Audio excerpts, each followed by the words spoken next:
welcome back to Adapting With. Today we are adapting with Dax Parise from Untitled. Dax, why don't you give us a little information about yourself and about Untitled? Yeah, thanks for having me. My name's Dax Parise. My company is called Untitled. We are a content company that produces media all formats, such as broadcast, commercials, OTT, connected TV, short films, or even dabbling in feature films now. So I say we put anything on a screen. How did Untitled get its start?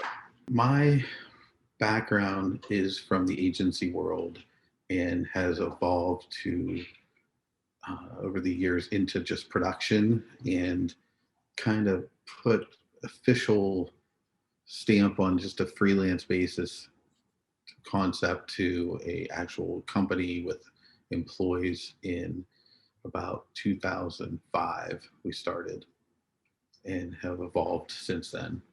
So I'm sure you haven't really run into anything like last year, 2020. So what was that experience like? How did you quote unquote adapt to that huge change for everyone in our industry?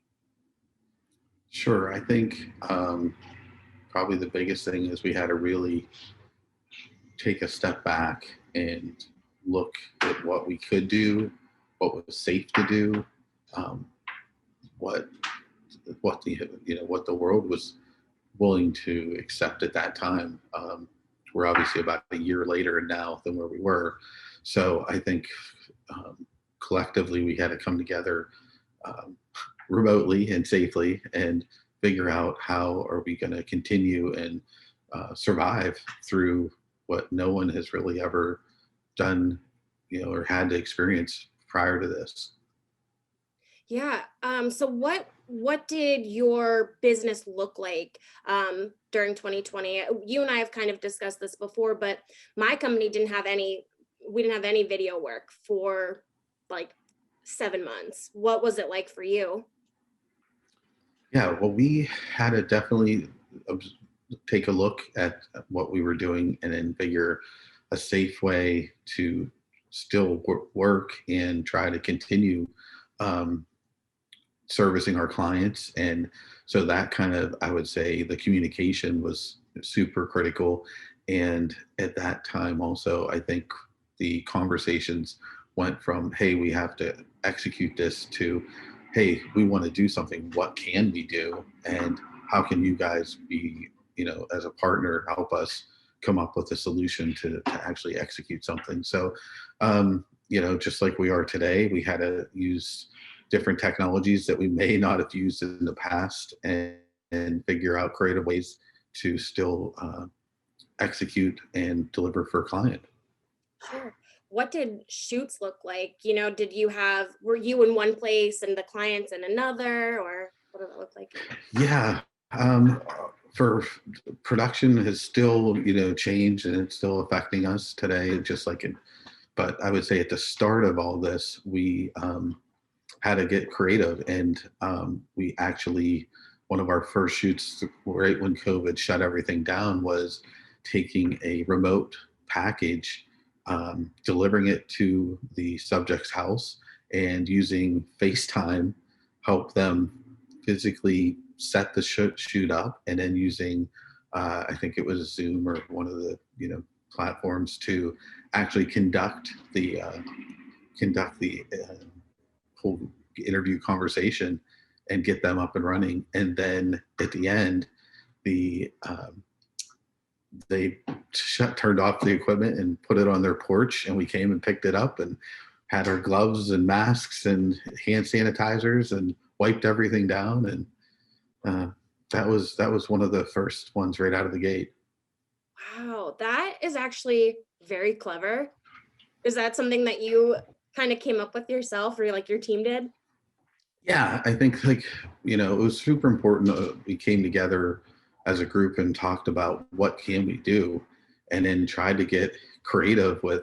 We still wanted to have a certain quality of video production, and what can we do to do that? And again, not knowing everything that we knew about this virus, we knew we had to be safe. We had to be, as safe to within ourselves as well as to whoever we interacted with. So we had to really take all these precautions and just developed a mobile, a mobile site, a mobile delivery system essentially that we could take and make it user friendly enough for a non broadcast or non video person to be able to semi function and run themselves.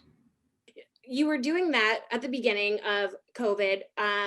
What are you doing now? Is it a happy mix of being back on set and also still doing, the delivery service, or, what does that look like?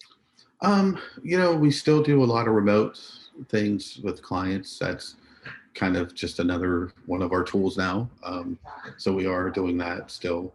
And we have also have been back to set and filmed, but that has definitely changed. Safety has to be a priority. We have to really check with everybody. Everybody has to be tested prior to the shoots. Um, on set, we have to have a medic. We have to take temperatures. We have to make sure everything is sterile. We personally have been trying to not go into people's homes. Um, but maybe using a new home or an apartment or finding a place that has been vacant or somewhere where we can actually maybe set our equipment up, let it set for 24 hours, just trying to be as safe as possible. And again, the distancing, um, remote is still a huge part. A lot of times we don't have clients with us, but they need to see what we're doing. So, we broadcast our shootout, and basically it's an online meeting with the clients virtually while we're shooting live to execute and to deliver what they need now. Let's talk a little bit about the team setting. What did that look like during the first initial stay-at-home order? So, March through, I think, May or June, where we really weren't allowed to do anything. What was the like work from home culture like? Yeah, it definitely was different. We had to figure ways to make that work, especially with the technology aspect of it and how we work here off of a centralized server. So we had a remote in. Um, we, had a lot of meetings remotely and had to kind of all collaborate that way. I would say communication was, vital, and talking through even to exhaustion how we were going to do something or where we were within different phases of a project to make sure that it was happening where we needed it to happen to still make deadlines. So it was very different, and we had to we all came together and worked uh, safely and remotely to execute it. I don't know if you feel the same way, but from working from home, it felt like you were never not working because you get out of bed, you go to your home office. Some people's office was in their bedroom, like they're just going from bed to computer, and you never leave. So it was just a wild ride. Did you ever feel that way? Yeah, yes, that happened quite a bit, and thanks Gordon Robertson. I think Saturday, Sundays, Monday, whatever, the hour, the day, time, we we were working around the clock. Yeah, there was no separation, which was kind of a thing that we had to work out and figure out, and can go, wait, we don't have to do this. Like, calm down. We'll still get it done. We can make this work. And had to had to figure out how to um, control that, so it wasn't just so we were on all the time, because it was super stressful and everybody was stressed in different ways, not just how we're going to get this done, but living, breathing our lives, families, all those things. So there was a lot going on, and just had to work through it. Yeah. That brings up a good point, with your families and your work-life balance. What did that look like for you? Yeah, I have two boys, and them being home remote with school has been interesting, and a lot of bonding that way, good and bad. But yeah, it was, everybody had to try to carve out and figure out how to work in a house together because we were all on lockdown. So that was interesting. Let's talk a little bit about the industry itself. Where do you see the industry heading this year, next year, 5 years down the road? I think the industry is only going to continue to steadily grow. I really do. I think obviously things like this COVID have really put different pressures on the industry that may have not have been there before. But if you look at how just in general people communicated, it was just we did it a different way, and everybody adapted very quickly to those ways. And you know, companies and clients still have to get their message out, still need to have products. So I see that it just being different ways than maybe we've traditionally done, and some of things may fall back to some of the traditional ways as we continue to get further and further out and people are vaccinated, and um, it's safe to kind of come back together in group. But I just see that people's appetite for not products and communication is it's not going away. It's only going to continue, and only probably it's more targeted now than ever and more direct. Sure. That brings up a question. You're a creative person. See ads being made all the time. What kind of advertising do you think people will resonate with people now? Is it talking about, I remember people getting fatigue over the unprecedented times conversations. Like, what do you see marketing actually looking like over the next year? I think we still have to be empathetic and still, I would say it's brought everybody closer and more humanized everybody in the world. So I think that we definitely will still have part of that going on, and this continues. But um, yeah, there's still a lot of social issues out there, and I think those are being raised and more openly talked about, and will continue to be a part of that conversation. So obviously, a global pandemic is not a positive situation. Um, but what do you think that some of the positives were that came out of last year? I think for our company, we definitely, I'd say communication really, really strengthened. And we had to talk, like I said, through a lot of things and really over communicate just because we weren't together.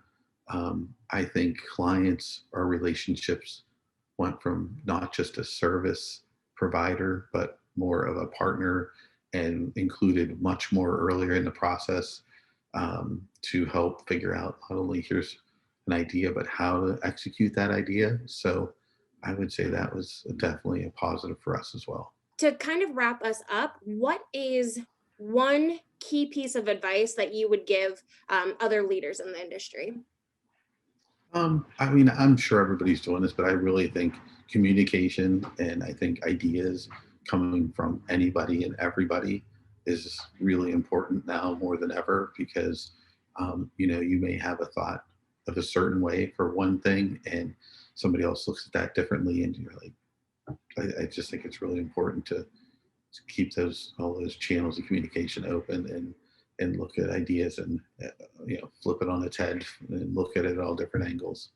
I think that we could all learn a lot from what Untitled was able to do during a time where so many businesses were kind of in a rut.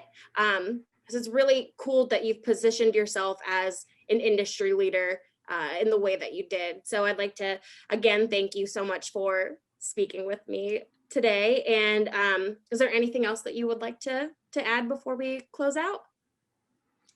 um, no, I want to say thank you for the opportunity, and I can't wait till everybody we can get back together and be social like we want to be and like to be in this world. And hopefully everybody is working through this, and we'll see everybody on the other side.